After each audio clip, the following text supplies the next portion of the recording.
session now. Okay. Good afternoon, everyone, and welcome to round 2 of Royals 2024. My name is Putri Aisyah Umaira binti Megat Muhammad Rostin, and I'll be the speaker for this round. The chair for this round will be Dion Tang Dion Tang. I will introduce the speakers for both government and opposition. On the government side, we have UPM A. The Prime Minister will be Iman Nabila Saharin alongside Ooi Chun Kiat as the Deputy Prime Minister and Lim Jia Ki as the Government Whip. The government reply speech will be given by Ooi Chun Kiat. On the opposition side, we have UTHMB. The leader of opposition will be Nur Izzah Anwar alongside Gabriel Raja anak lelaki Jacob Paul as the Deputy Leader of Opposition and Tarbin Raj anak lelaki Subramaniam as the opposition whip. The opposition reply speech will be given by Gabriel Raja, anak lelaki Jacob Paul. Now, I would like to proceed to give a few general reminders to the debaters here. Please remember to state your preferred POI method, whether you would like to receive your POI verbally but by voice, or if you prefer your POI to be done in chat. Debaters must be aware of the preferred POI method when asking for POI. Please be mindful of the words you use in the debate and be respectful to each other to avoid raising equity concerns. We would appreciate it if the speakers are able to conduct themselves professionally to ensure the debate progresses smoothly.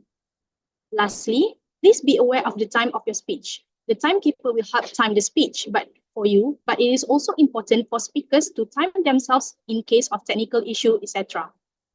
So before we begin the debate, the motion for this round reads, this House would ban social media and online games for individuals below 18 years old. If everyone is ready, I would like to invite the Prime Minister to deliver their speech. Here.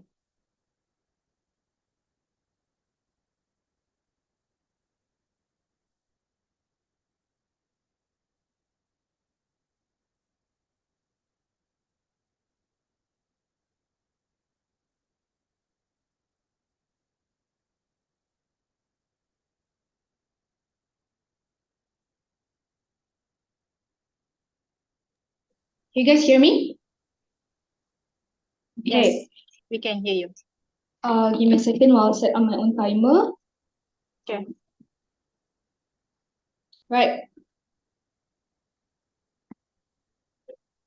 I'll start my speech in 3, 2, 1. This House bans social media and online games for individuals below 18 years old. Before anything else, I'll do some characterization of, first of all, how does social media and online games look like in our world? In our world, social media is actually an easily addictive way to connect with random people, people that are able to be anonymous can connect to anyone else that also wants to be anonymous. Does not matter, however, what their age are. Even now in the status quo, despite having an age limit of 13 years old, it is easy for the kids to just lie about their age, lie about their birthdays, and they can still enter this world full of danger and are easily accessible by pedophiles and predators. Second of all, it is a world with no filters. It is easy for anyone to come and go and just do whatever they want in the social media, in this online game. Kids even playing PUBG can talk to a random guy from the other side of the world that is actually here with predatory behaviors. Second of all, it is again easy to lie on on your age limit, and the anonymity from these social games and social media is so strong that only after a damage was done can tracking or checking can be done to find who these predators are. Okay, how does the world with social media for kids right now looks like? Actually, there are predator rings in Minecraft and Roblox searching for kids to be prey on, and existence of end room in Telegram and these places and this world is hard for parents to control and know who their kids are interacting with or where their kids are in this social media world, in this games world, because it is quite, let's be honest, most of the kids will not tell their parents what they're playing, will not tell the parents who are they talking to on social media. Why? This also relates to my second characterization, that how does the individuals under the age of 18-year-old looks like? First of all, there are minimal awareness of their surrounding. They don't actually imagine a kid that starts playing games POI, when may they're I? right before that. Imagine a kid that starts playing games at 13. They most of the time they build their characters based on what they're going through. So because of that, they lack of awareness on how to socialize with others, because that's how they started off. They started with the screen, the black screen in front of them. Second, kids, POI, these may I? individuals under 18 years old, their biggest responsibility is actually to study, to have to succeed in their life, and those requires full responsibility, full focus on what matters. And because of that, social media and games are again so addictive that it could take them away from the responsibility. It could actually hinder their process of studying. And next, kids that are playing games on social media, most of them start maybe at the age of 10, and then they go on and on. And because of that, at such tender age, hormones are raging. First of all, because of this, they are easily influenced by romantical approaches of strangers, and hence why it is much more easier for them to be victims of pedophiles online. And second of POI, all, may I? they are inherently rebellious for that. It again, being rebellious at that age is completely normal. And because of that, they tend to try to get outer support, and this social media ends up being the alternative against their family to get this outer support, and this is detrimental towards that. And I'll explain that later in my argument. And lastly, they are easily influenced by propaganda that is available on platforms such as social media. Again, this social media, even though you want to argue that they are easy to get news or whatnot, these platforms are still controlled by larger communities, larger people in power that could easily influence them into specific propaganda through shadow ban and whatnot. Before that, go ahead. POI, may I? Yeah, go ahead. Okay. So when it comes to the point, you were saying that those social medias or those individuals who are under 18 years, so they can lie about their age, but there's terms and condition which has been set which cannot be lied and detected. Again, how okay? This is also a burden of proof in their side, because there's 15 seconds already. It's also a burden of proof on their side to prove how can they not lie easily when that is such a norm within the society right now. They can just say that their birthday is in 2000 despite being born in 2015. That's the lie that is consistently been going on since the start of social media, since the start of online gaming. So next, I'll talk about my arguments that actually matters the most. Why does this matter? My first argument is that this will allow us to protect children even better. You see, social media is fully anonymous. You can talk to anyone that they want. So, and it is a community that is not under strict regulations at all. It is not under any legislative control. And let me just give some example. Roblox were used so easily by to catfish children, posing as children themselves of their age and grooming them into thinking that they should be friends. When at one point the trust is so much that the kids can't say that they do not want to trust this person anymore because of how easy they were groomed at the first place. And another example, a Minecraft pedophile ring was found on Minecraft, and this was used to connect with children that does not have any knowledge of this person could be a pedophile, this person could be picking themselves. Because why? Because they're just playing games, and because of that mindset, they were easily attacked by these predators. And next, there is existence of a multiple porn accounts that is available on Twitter or X after the change of leadership. And because of that, kids are exposed. Kids just lie about their age, one, and two, they are now exposed to porn accounts, and again, they are hormonal teenagers. What do they know? It is not their fault again, but because of this, they are in the end exposed to these problems. And again, I'm not saying that these kids should go to jail because of the fact that they are playing. I'm not sorry. We are happy to tell you that this the punishment that we should give these children, it is full of spectrum.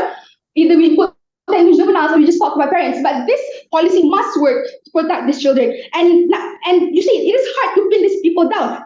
Why? Because these things are done in private chats, and the anonymity of these users are so strong that as the children makes a large amount of the community, kids are most likely to not either be aware of what's going on or think that whatever happens is normal, or because of the fact kids are the biggest people in this community. Because of that, kids, they will actually not trying to expose these people because of how easily they are groomed within this community. So why it is important? It takes away the risk of online pedophile activities and allow kids to focus on what matters. Social media and games are unregulated, anonymous to predators, and kids will not be exposed to this. And lastly, social media damage is irreversible because it's not easy to just track whoever that have done this damage. And because of that, I rest my case.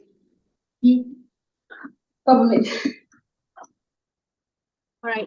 Thank you, Prime Minister, for that speech. Now, I would like to invite the leader of opposition to deliver their speech. All right, thank you. So the reality is that digital platforms, including social media and online games, are integral to modern life. From education to socializing and even future jobs opportunity, young people will inevitably need to engage with these platforms. So banning them outright would remove a vital learning experience on how to navigate these spaces responsibly. A very good morning to as a panel of adjudicator, precise timekeeper, speaker, fellow member of the opposition, members of the government. So there's two things that I'll do it on my today's speech. First, I'll give you a complete case setup because the government didn't even do it on the first as a first speaker. And my deputy will refute all of the miscluded points given from their sides and give his on positive extentives, while the third speaker of the opposition has the task as a whip of the opposition itself to rebut all of the point given and put forward. Okay, so first thing first, we oppose this motion because banning social media and online games for those under 18 years old would infringe on the digital literacy and limit access to essential social and educational resources and fail to address the real issue associated with the online activity itself. But before that, I would like to define the key term that should be explained by the government side. First is the social media. What does it mean by social media? Social media, it refers to the digital platforms like Facebook, Instagram, Twitter, TikTok, and others that allow individuals to interact, share content, and engage in discussions. So this platform, I believe, it can serve as both social and informational tools. And then second, the term for the online games here. Online games are video games played over the internet. It's either as a solo player or in multiplayer environments. These games range from casual mobile games to more complex competitive gaming experience. And next, banning. It's very important key terms here. Why? And we have to clarify from the government. They have to clarify it first. Ban, what does it mean by ban? A ban would mean by prohibiting the individuals under the age of 18 from accessing social media platforms and playing online games regardless of the nature of the content or the platform itself. So I would proceed with my first rebuttal for the government is they have been explaining to us that online gaming such as Roblox, Minecraft, all of those such things, and I believe that they are trying to explain to us the risk of the exposure to the inappropriate content itself. But we, as the opposition, we are trying to deliver why online safety is important. A ban is not the most effective solution. We should focus on improving online platforms, age verification systems, parental controls, and digital education to ensure that young people can access these spaces safely. So I'll proceed with my arguments from our opposition teams. First is that the importance of digital literacy and safe online navigation. Second is the offer educational opportunities, and third is the social development and communication skills. So I'll be explaining what does it mean by the importance of digital literacy and safe online navigation in our stance that this house would not ban social media and online games for individuals below 18 years old due to the fact that the importance of digital literacy and safe online navigations. So rather than banning the social media and online games, education policy should focus on teaching digital literacy and responsible online behavior to help these young people to navigate their spaces safely. So rather than banning this access to them, we should be teaching these young people on how to use the digital platforms responsibly and safely. So through this digital literacy, by teaching these young people on how to recognize the misinformations and protect their privacy and engage respectfully this through online is very critical skills, I believe, and in today's society. And we from the opposition believe that this banning social media and online games does not solve the underlying problems of the online safety. Instead, we should focus on educating users about how to engage with these platforms in a healthy way, not by banning the social media and online games for individuals below 18 years old. That's what we believe. And with that, this is why we mean by this opposition. We oppose this opposition motion because banning social media and online games for those under 18 years old uh would infringe on their basically personal freedoms, limit their access to the essential social and educational resources, and we believe that it will fail to address the real issues associated with the online activity itself. So, basically, while we recognize the challenges and risks associated with the social media and online games, we firmly believe that banning them from individuals under 18 years old is not the right solution because this house wouldn't this as been stated by the government itself, this house would ban social media and online games for individuals under 18 years old due to the fact that it will give the risk for the kids, but then we have to provide the solutions instead of arguing about these problems. We from the opposition would stands with the fact that we should be focusing on promoting the responsible digital behavior by teaching digital literacy and providing the necessary tools for the young people to engage with the digital world safely and responsibly. Well, we urge you to reject this motion and support policies that could empower young people to navigate the online world in a healthy and informed way, rather than taking away their access to platforms that play an important role in their social, educational, and even the personal development itself. With that, I raise my case. Thank you. Thank you, Leader of Opposition, for that speech. Now, I would like to invite the Deputy Prime Minister to deliver their speech.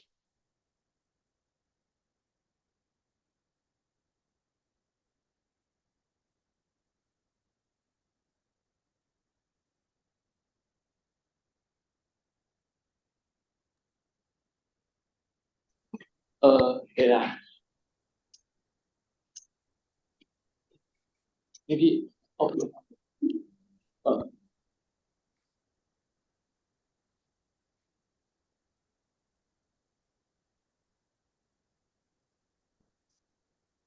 I just switch off the virtual background.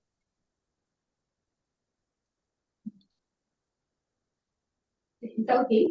I don't know. Wait. DPM, are you ready? Yes, I'm ready, but I'm adjusting the camera. Okay, all right. Okay. Okay. Yeah, I think it's better now. I still cannot see you, DPM. Okay, yeah. Hold on, let's give it a few seconds to adjust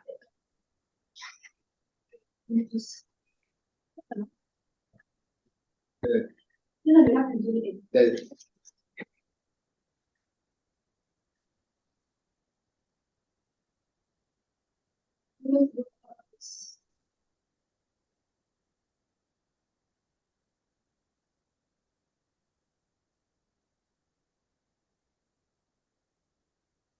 You see? That. How about he sit here? Try. Please be faster. Okay, let's Just bring the camera back. okay. Why don't you use the computer? Just use the computer. Just use the computer. Yeah, I will just be easier.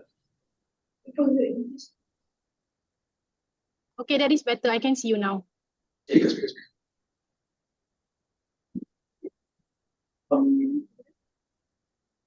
I will start my speech in 3, 2, 1. Unfortunately, despite the convenience that social media gives us, for people with certain age groups, such as those that are under 18, it's still too dangerous for them. First of all, in my speech, I will do some rebuttals and then proceed with my main arguments. But first of all, some clarification regarding this policy and also the enforcement of it. I understand enforcement does it.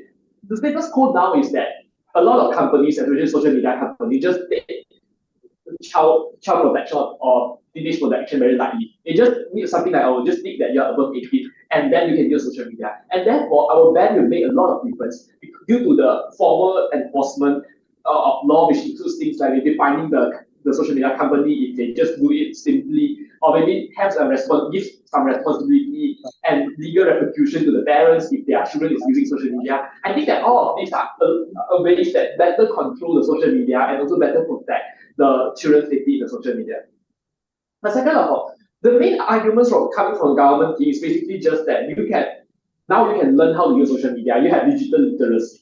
But I think that, first of all, in social media, it's not easy to learn. It's not something that is very hard to learn. I guess most of us can use Facebook and Instagram and things like this without actually teachers teaching us how to use. And if you leave children when they grow up and they are more mature, and then only let them use the social media, I guess that it's also the same. They are just learning it a few years later, but in the end of the day, they are still learning it. Whereas in comparison to our argument and our concern, in things like, for example, how pedophiles will actually seduce the children, or how the teenage is going to meet with some strangers and then be kidnapped by them, I think that all of these concerns are simply more serious and have a more serious, basically have a more serious repercussion. And a lot of time they receive actual physical harm. Their safety are jeopardized, and also a lot of this harm are irreversible, especially if the kids are sexually assaulted, or maybe the kids maybe are even murdered when they meet a stranger they found online. But second of all, I think that it's okay if children do not learn digital literacy at this age, simply because I think that this age is the age that is more important for them to learn physical interaction, especially person-to-person interaction. These things are equally important as digital literacy, but it is harder to learn, and therefore it is better for them to focus on interpersonal interaction, especially in the physical environment during that age of under 18. At the age of under 18, although they are immature, it's a time that they can pick skills and social skills and things that are quite fast. However, if you allow them to use social media, due to the fact that social media are naturally designed to be addictive, they are basically just attracted to it and spend most amount of time to it and reduce the amount of time that they actually interact with other people physically. What this means is that in the end of the day, which is the status quo, you are creating a generation of people that are addicted to social media. They can type a lot of things online, but then when they meet other people, they are unlikely to have a good networking skill.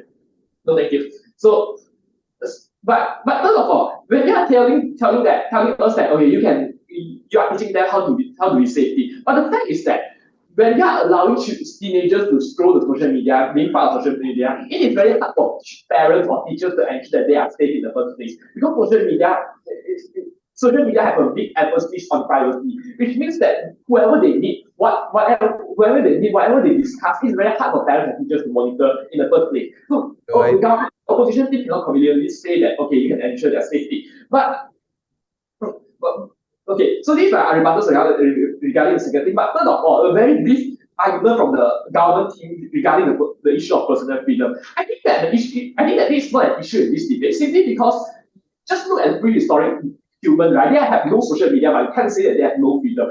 You can't just say that they are not free simply because they don't have social media. But even if it is true, we tell you that we actually is something more important, which is their protection of their safety, and also giving them a lot of skills and a healthier lifestyle. Which brings to my next argument, right? First of all, now when they are stopping them from using social media, naturally they are finding alternative for entertainment. I think that the alternative looks like this, right? It looks like they are going out for sport, they are playing football, they are playing basketball, they are meeting other hobbies, for example, like fishing, for example, like playing chess. Something that has less harmful effect towards them simply because they are now going outside, they are walking, they are becoming more active. It obviously first of all make them more healthy, as nowadays, as you can see, a lot of children are obese, they eat fast food, they simply don't have a healthy lifestyle. I think that it benefits them in the most direct way. But second of all, I think that nowadays when you are banning them from social media, now they are of course they still need information, they still need to connect to the outer world, right? They are going to find alternative. And therefore it is more likely that they are going to find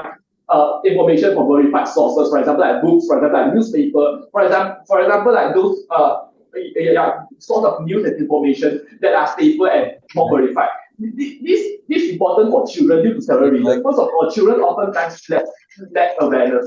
They are easily fit by radical views and fake news. So you can't really control them, control what they are actually thinking. But second of all, they are rebellious and they are and therefore they would like to explore different things outside, and they are very susceptible to propaganda due to the fact that they are rebellious. They don't want to listen what people now are saying. But before 6 years of your life, POI? No POI. Okay, there's POI. So when it comes to your point just now, prehistory, there's no social medias. What if the COVID outbreak happened at those days and those people eras, would they get notified by this COVID outbreak, which caused the pandemic issues?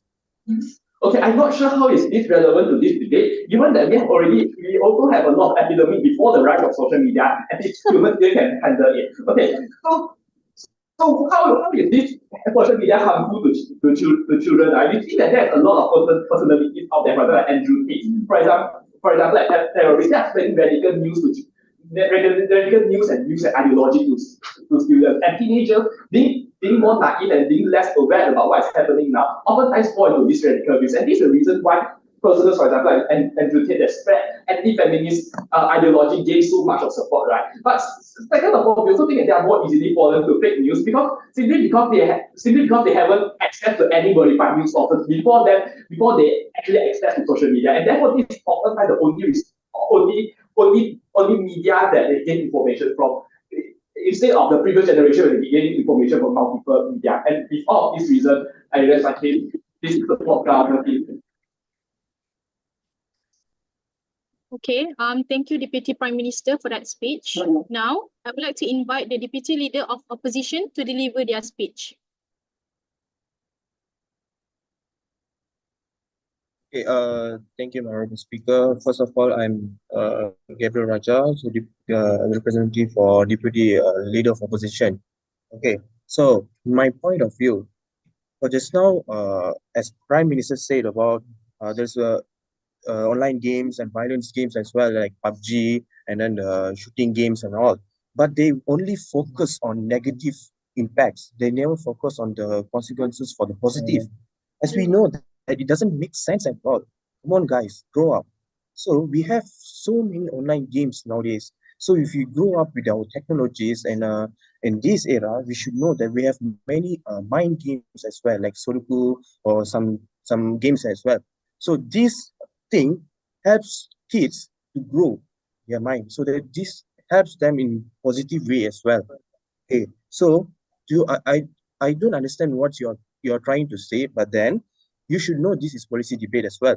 So you have to know the process, and then what this gonna why the solution, what's the good this gonna make this happen, and then what's the problem and stuff all.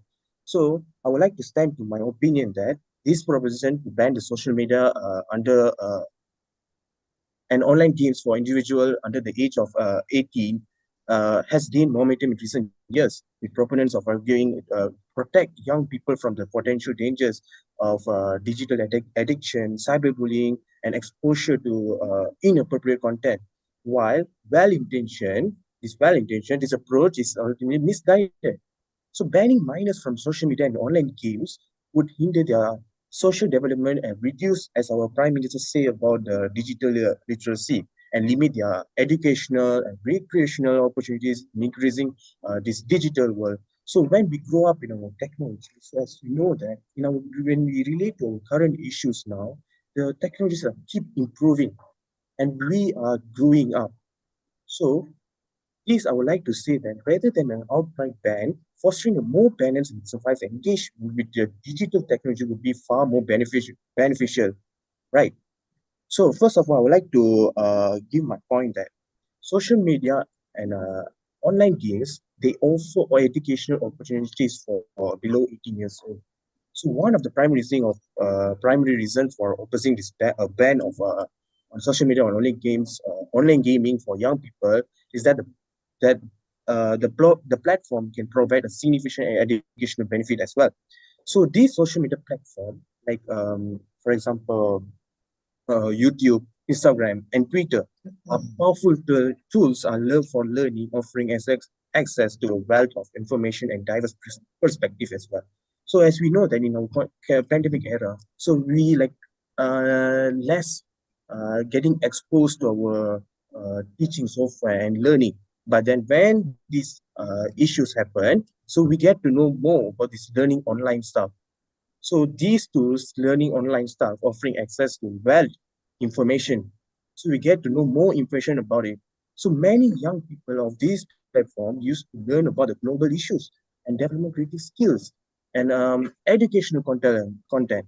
So these similarly, online games often encourage critical thinking. So they get to know the problem solving and teamwork.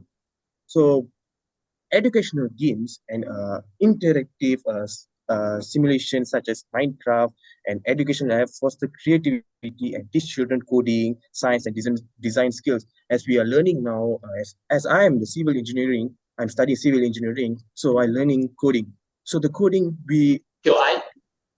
it doesn't matter that it is face to face or online, but now we are in growing up. We are in the new era, which is we using technologies to do this and so fast. So this is supposed to be learned from the kid from 18 years old. So this is why rather than banning these platforms, adults should guide young people in social media. Not all social media is negative as well. It is because how they use it well and gaming ways that maximize their educational value. So schools and parents can collaborate to teach the children how to evaluate the online source, recognize misinformation, and critically access content on social media. So I would like to stand by my point that this social media, this house would ban social media and online games for individuals below 18 years old. So I would like to oppose it. We should not ban, we should encourage them to use it, but not necessarily all of it. So example like online games. We have many online games, not only the PUBG and Minecraft as Prime just said just now. It's not only that. We have many games, so social media as well. So my second point here, social development. I would like to talk about the social development and communication skills. Okay, so in a world where digital communication is becoming normal, young people who are cut off from the social media online games may face difficulties in developing an essential social and communication skills. So this social media has transformed how people interact for young people. So it actually serves space to form and maintain friendship, express themselves, and build their social identity as well. So these should be start from the childhood itself. So when they grow up, so they will use it all in the positive way. So through the social media, they can stay connected with peers, share experience, and support each other as well. And especially during times when the physical interaction may be limited, like the pandemic era. So such as during during the global pandemic. So I would like to say that the online gaming can foster teamwork, so collaboration and communication. Many multiplayer games require players to work together and achieve common goals. So this we should not look in negative part. We should see the positive way as well. So what are the impact? What are the positive consequences when you use social media and online games for individuals? So that is very wide knowledge we gain from individuals. So that's what I'm trying to say, that we should not ban social media and online games for individuals below 18 years old.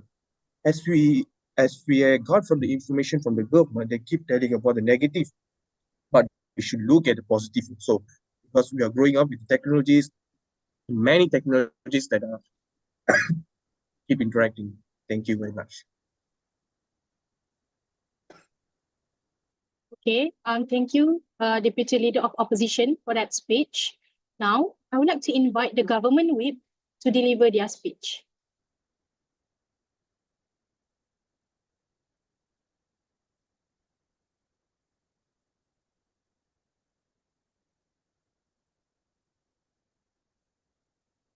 Government whip, are you here?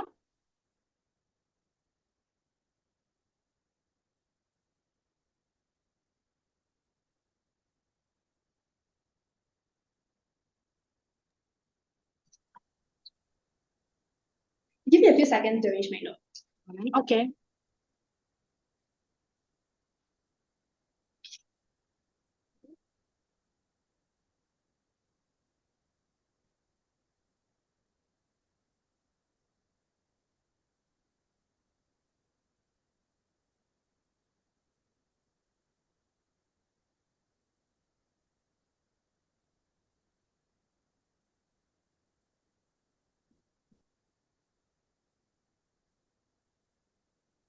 Alright. Can you all hear me if I speak like this? Yes, we can hear you. Okay, cool. I'll start my speech in 3, 2, 1. I quote from opposition: not all social media are bad. The question is how you would use it. But firstly, we question, what about the portion that is going to be bad, and we prove to you that the consequences is going to be detrimental, that are unretrievable, that the opposition just simply refuse to engage with it. And second, we told you that it's not about how these teams are going to use it, but it's the fact that they are incapable to use it wisely or use it good as what opposition wants to paint it to be. Because if you notice, the entirety of their case is extremely contingent on the fact that these people have absolute ideal awareness. They have the capacity to understand and to catch it when it is a predatory figure on the other side of the house, in which we have proven to you that this is unlikely going to be the case, given that one, they have undeveloped cognitive ability, which means that they're not developed enough. But secondly, oftentimes when these people have sickening intention behind approaching these kind of teens, more likely that they are going to disguise themselves to pander to them. For example, if they are complaining about their parents, they are likely going to go along with whatever they have said just because they want to earn trust in them. So which means that all the awareness that opposition wants to talk about can be just failed because there's no capability of these children to notice that from the very first place. Two questions I'm going to ask in my read speech. First, which side better protects them? And secondly, which side is better for the development of the children, as the whole chunk of the arguments coming from opposition lies on? First question then, which side better protect them? What have we told you? We told you that internet is a very dangerous world for two reasons. First, the fact that people can stay anonymous behind screen, right? The fact that you can hide behind your IP address. Even though that you don't have IP address, you will always have VPN to hide even your IP address. That makes it difficult for people to track from who you are. But secondly, it's the fact that people can put on disguise into whatever that they are behind the screen, where people have no idea to what you look like in real life person. I can say that I'm Donald Trump and you will still believe me on that side of the screen. But second, people can talk what they want, like in online games or in online social media, right? Because firstly, there's just simply no legislative control, which no engagement from opposition side. We told you that it's going to be hard to pin them down, because how on earth are you going to pin someone down if they simply talk about weird propaganda and online games? But thirdly, even if you can, we argue that these young children simply don't have the capacity or don't have the awareness to pinpoint them or to report them in the very first place, given that the majority of community around these people surrounding problematic ideologies are children that are not developed in the very first place. But fourth, we told you that these people are inherently rebellious in the very get-go, which means that they want to run away from their parents, they want to run away from good advices that might be important in their life, that makes it difficult for opposition to protect them. But fifth, we told you that their cognitive ability is just simply not develop. So what is likely going to happen then? We prove to you four impacts. Firstly, is that they will be tainted by distorted propaganda or ideology that might go against the principal ideology of this world. We told you there's going to be inappropriate word. We told you there's going to be pedophiles. We told you that these people are going to persuade them to do problematic things like to go to suicide or to kill their parents simply because they are complaining about you. And here's the catch. Here's the catch. They have simply no legislative control over them in the very first place, right? You have nothing to make sure they hold no responsibility over their word, and it could slide out easily at the very end of the day. But the consequences have to be held by your own children, and that is problematic. Here's where we told you that our world's going to be better. In a world where there's just simply no social media to exist, a better, healthier way for you to get all of these good advices, right? One, it's either that you get advices from your known community around you, even though that they might not be good actor, but at least you know that their background are going to be clean. But two, even if you cannot get from this community that you don't buy into my ideology that there's going to be good actors around you, we told you that at least that on opposition, you drive them off from seeking for the correct position, right? Because in the status quo, if you're unlikely to find anyone that's able to listen to you, there's better alternatives like looking for psychologists or looking for your counselor at the school. But it is on that opposition that in any circumstances where you cannot find good actors around you, rather than looking for these healthier ways, you just directly go to social media because they will pander to you always because you feel like they understand you the most. In our world, we better allow these students to fight for better alternatives in our side of the world. That here's your only response. They told you that we could always teach them about awareness.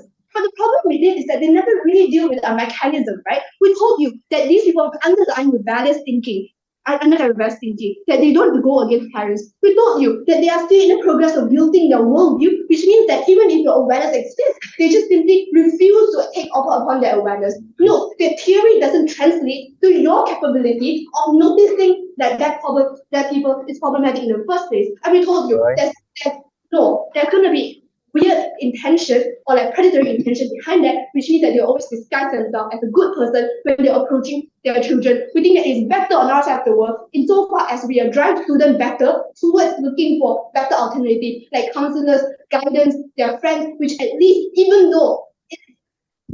know their background. But even if they have problems, we're better able to save them, right? We know that their background. Your parents know who you're hanging out with every day, so which means that if problem happens, they will be able to save you immediately. But second, even if you really die for being kidnapped or whatsoever, we are able to pinpoint that person immediately and hold them accountable for all the things they have done. And this is impossible in that opposition, which makes the problem difficult. Secondly, they can hate us. Sure, that we don't give them entertainment for what they want, but we think that what's most important is that we give them a better future in our side of the world, insofar as they're not being threatened. They're not being threatened. Second question which side better supports development? They told you about digital literacy. Firstly, I'm unclear as to why this is so important that overrides safety in the very first place. But second, their mechanism is flawed because if anything, they need to explain how social media, like online games, is related to digital literacy in the first place. Even when you're talking about the idea about Minecraft, I think it's an offline game that's not an online game, right? But thirdly, I think that they need to prove why an online game is the only way for us to achieve all kind of digital literacy in the first place. There's better alternatives like Google Scholars, there's Google Classroom, and we never say that we're going to limit access with these things or internet completely. Or what we see is that all the social media are really not the right way for you to achieve all of these ideas. Even if you could, these ideas are simply just not verified, in which that you cannot learn real knowledge from them. But fourthly, we flip this. We tell you that given that the trait that online games are addictive, it will only drive them away from learning, right? Because every time you turn on the computer, there's going to be games rather than you looking forward to the real thing. It is on our side that it is on our side that people are better able to focus on their studies and to make a life better. And lastly, I think that it's important that on our side to note that on our side of the world, even when entertainment do not exist, people will still likely going to shift towards other entertainments. For example, like jogging, which are much more healthier than on their side of the world, where the online games become the only platform. Okay. Thank you, Government Whip, for that speech. Now, I would like to invite the opposition whip to deliver their speech. Okay, first and foremost, thank you for the opportunity. I, as a whip speaker, my name is Tarundarshan Subramaniam. I would like to give rebuttals to each and every parties and side and the speakers of the government side. At the first place, I, as a whip speaker from the opposition, I would like to counter and refute the government's claim for every point of it. This house should not ban social media and online games for individuals below 18 years old. Okay, when it comes to the first speaker, which has been which were told by the government side, lie the age in the social medias. PUBG games is platform that you can be connected with outside region of these people. You can get to know people from outside of our nation. Plus, not answering. You are not answering my rebuttals. When it comes to let me rephrase my question back. There are terms and condition which has been stated and reopened by the rebuttals by me. The question is that which has been said, the terms and condition and legislative terms which has been stated, and there's a lot of age liability beforehand of entering or creating any social media platforms. So does lying and aging factor is just really a place apart? I don't think so. I have a humble request for the government side to make your research and fact to understand the topic even further and better to get your facts right. Thank you. And it comes to next point. The next point which has been speaked by my Prime Minister, which is the importance of digital literacy and safe online navigation. When I talk about this, rather than banning social medias and online games, education policies should focus on teaching digital literacy and responsible online behavior to help young people navigate these spaces safely. Rather than banning access, we should teaching young people how to use the digital platforms responsibly. Digital literacy is teaching young people how to recognize misinformation and protect their privacy, engage respectfully online. It's a critical skill nowadays in social media. So when you talk about the next point, the second speaker that state that my question and rebuttal is not related to this debate topic. Let me rephrase the rebuttal which has been popped out by myself. The prehistory which has been stated that the second speaker from the government side, which has stated that prehistory, there's no social medias needed back on those days. Prehistory. I get it. Prehistory. Let me give you an example. If there's such thing as a COVID outbreak in those days, in their so-called prehistory from the government side, where do they get notified about this issue and diseases? They'll be just casually carrying out with their agriculture activities and living in those days eras. Without these social medias, prehistory days, golden days will be doomed. So coming to the V speaker point just now, which has been stated, the IP address cannot be tracked down. The IP address which has been stated, like from my understanding, is that if any individuals below 18 years old, they cannot be straight down. Okay, first and foremost, how sure are you that all hackers need to be 18 years old and below? Secondly, nowadays world, I think the government side is living in the 1960s, 80s era, like what you stated just now. Nowadays, there's such thing as an IP address tracker. The IP address tracker is a phenomena, is a platform that where each and any individuals are trying to track or try to hack your site or your platform, social media platform, they can track your IP address. Plus, their education is called as a cyber security, which has been offered by each and every universities. Mostly IPTAs, they are offering these universities the cyber security. If I'm not mistaken, in my university, they are offering 4 years of studies just for y'all not to have the basic of not tracking IP address. Does that even make sense? It's just a foolish statement of yours. Okay, when it comes to the next point, okay, so you're saying that a punishment need to be given to those kids who are below 18 years old who are misdoing, mishandling, creating the social media platforms.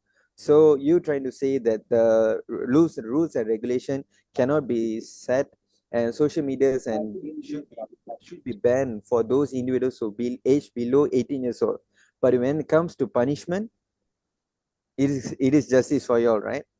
It is clearly injustice when you say it is banned for below 18 years old individuals. And how come these punishments, those vulnerable kids, they are known as immature teenagers, they are still in a phase of learning, You can give them an injustice punishment, but you cannot allow them to handle social medias and have the exposure on how to play games.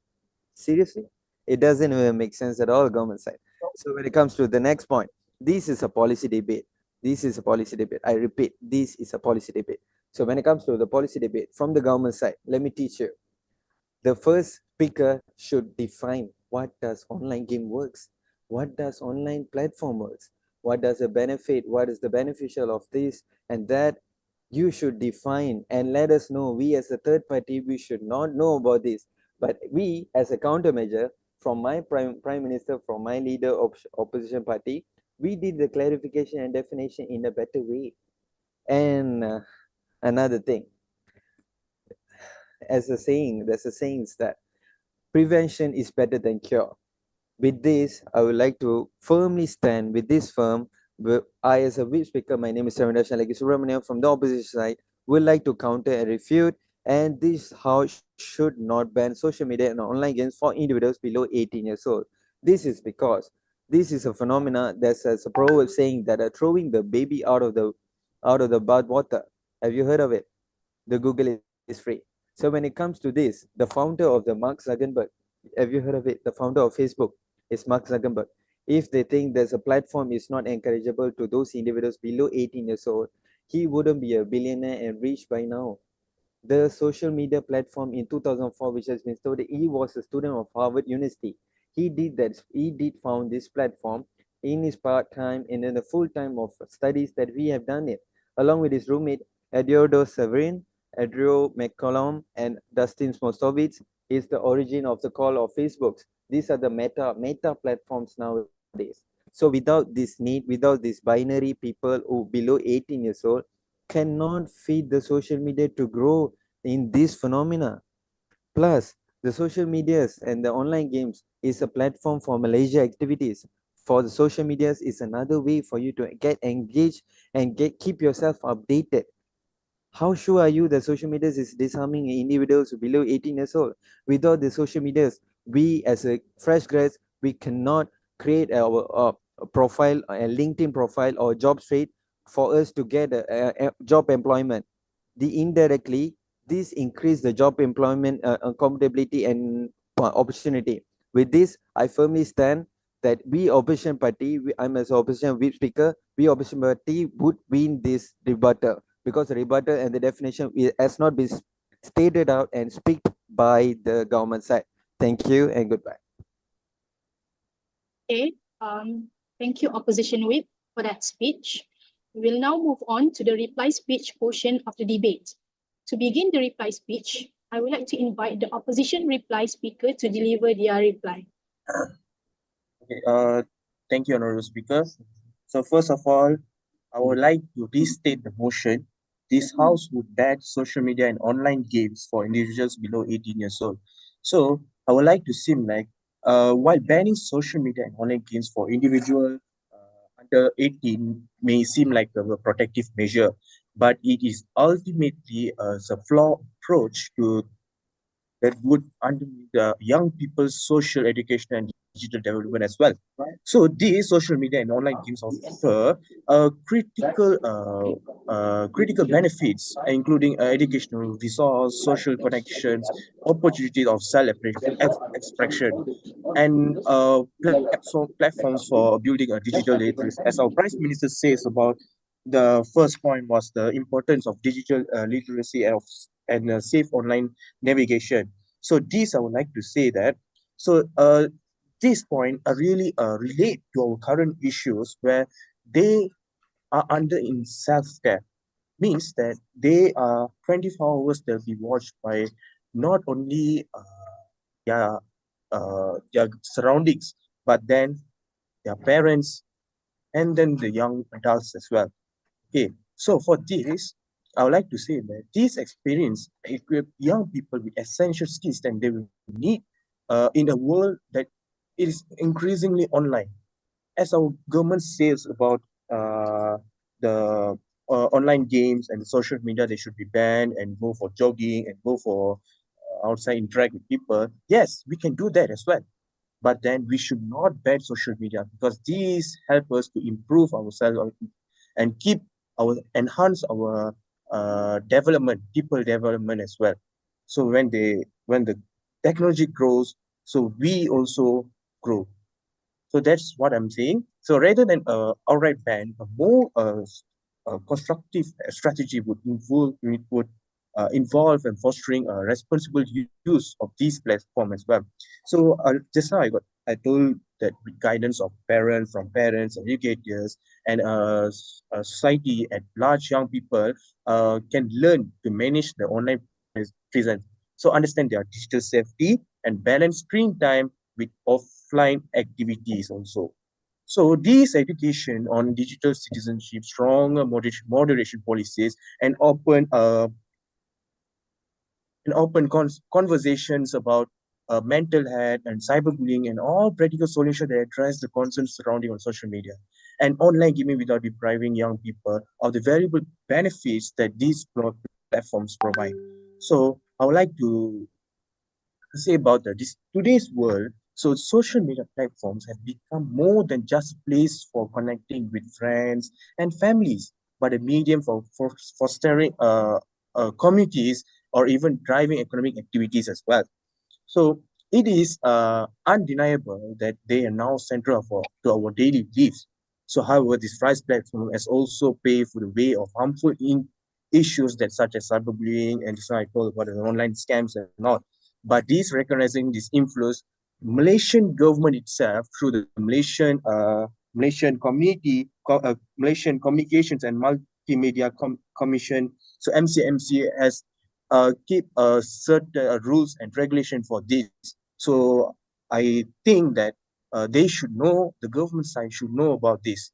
And I would like to stand firmly with this opposition that this house should not ban social media and online games for individuals below 18 years old.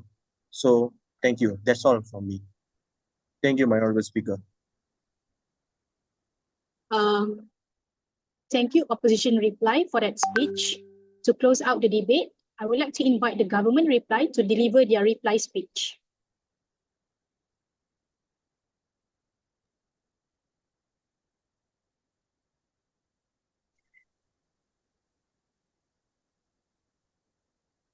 Okay. I will start my speech in 3, 2, 1. In this debate, both sides have a lot of arguments, but I think that the main clash from both sides basically allowing students to learn about social media versus the protection that the social media give. I think that in our previous speech, we already handled a lot on like how the learning part, especially in terms of digital literacy, these kind of things are simply they simply don't tell us why is it important, and even if it is important, it can be learned later. Well, let's talk about let's talk about our main push, which is protection. There, I think that the opposition team did try to give us some arguments in like to try to reduce the fact that social media is dangerous, such as telling us that legislation, parents can guide them, there's awareness. But first of all, we doubt that this is effective because currently all of these measures are in place and things still happen. Children still get seduced away by pedophiles. Children still go out with strangers and these kind of things are still happening. But second of all, we think that even when the schools and teachers are teaching them, most of the time is theory. But what is now hindering people under 18 years old is actually their cognitive ability to differentiate what is correct, what is wrong, what is safe, what is dangerous. I think that this is something that's more concerning, and I don't think that teaching them the digital literacy in school is going to help them. But third of all, I think that, as I said just now, the main design of social media is a lot of times centered on privacy. It is designed for the children to hide away from teachers and parents. And therefore, a lot of the measures simply don't work and it's simply impractical to apply in this case. So why we win this clash there? I think that first of all, we analyze on the incentive of social media companies. We tell them that a lot of time these social media company designed the social media to be addictive, to protect them away from the monitoring of parents and students, teachers, and therefore undermine a lot of your safety precautions from the opposition team. But second of all, we tell you that in terms of correction, the alternative of correction when things happen, I think that in our side it is better, right? The reason is because, as I said, you can learn later if you don't learn it now in terms of social media. But then if problems arise through social media, we can already tell you that it's hard to track. It means that the issue is very hard to solve, and oftentimes tracking issues back or like rescuing them is often only occur after certain tragedy has happened. But second of all, we tell you that a lot of time the harms that have been caused by social media is irreversible. It means that once your children have grown up with a stranger and you cannot contact that your children, most likely he is going to face some harms that you cannot repair it. And unlike the issue with learning, where you can learn it later. But the next thing is that who are those social media users who actually meet you? I think that we analyze who are the social media users who actually communicate and talk to children or minors below 18. I think that we have analyzed a lot of them. Most of the time, they are people with ill intention. Imagine there's a 40 years old uncle talking to a 18-year-old lady. I don't think that 40-year-old uncle talk with him because of mental support or because of prevent bullying or because of training and communication skill. It is obviously because he's trying to get something from there, and most likely it is something sexual or something dangerous towards the minor. Next, let's go into ancillary benefits, right? We talk to you a few things. For example, like in an alternative world where there is no social media, children, minors are going to go to other things. For example, like sports. For example, like studies. For example, like playing chess. We think that a lot of time things such as study, things such as sport, like it brings them a healthy lifestyle. It is something that is necessary to them. Although these benefits are ancillary to us, but then it is something that is necessary for teenagers. However, social media is something that is not necessary. You can survive, you can thrive, you can be healthy, you can make friends without social media. Without social media, and a lot of other benefits that they tell us, for example, like critical thinking from games. I don't think that it necessarily helps them because offline games bring such benefits, right? So with all these reasons, please support government team. Thank you. Yay, lunch.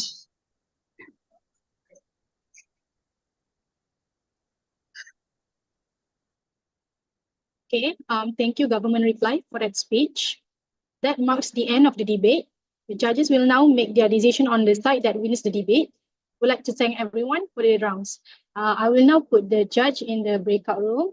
Reminder for the judge, you have 10 minutes to give the decision. Thank you.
Hello.